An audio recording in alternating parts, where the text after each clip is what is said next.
మీరు ఈ summer season లో ఎవరైనా తిరుమలకి అయితే వెళ్ళారా? అలాగే వెళ్తే తిరుమలలో సిచ్యువేషన్ ఎలాగుందో కామెంట్ అయితే చేసేయండి. హలో గైస్, ఇవాళ ఏం జరిగిందంటే మార్నింగ్ మా ఫ్రెండ్ అయితే ఫోన్ చేసి మామ ఈవినింగ్ అయితే తిరుమలకి వెళ్దాం అని చెప్పి ప్లాన్ అయితే చేశారు. కానీ ఈవినింగ్ 6:20కి అయితే మాకు ట్రైన్ ఇల్లు వచ్చింది వచ్చేసి 6:30కి అయితే వచ్చారు.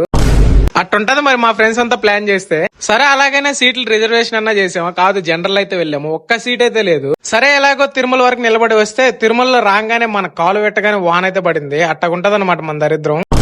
కొంచెం వాన తగ్గగానే బయటకి వెళ్ళేసి క్యాబ్ అయితే తీసుకొని డైరెక్ట్ కొండ మీదకి అయితే వెళ్ళాము. నడిచి వెళ్ళొచ్చు కదరా అంటే మా ఫ్రెండ్ కి లెగ్ బాగాలేదు కదా, అందుకే క్యాబ్ లో అయితే వెళ్ళాము. సరే ఎలాగో పైకి వెళ్ళాం కదా, పైకి వెళ్ళి లాకర్ దగ్గరికి వెళ్తే క్యూ చూడండి ఎంత ఉంది. ఆ క్యూ లో మొత్తం నిలబడి లాస్ట్ కి మేము వెళ్లే దగ్గరికి టికెట్స్ అయితే అయిపోయినాయి.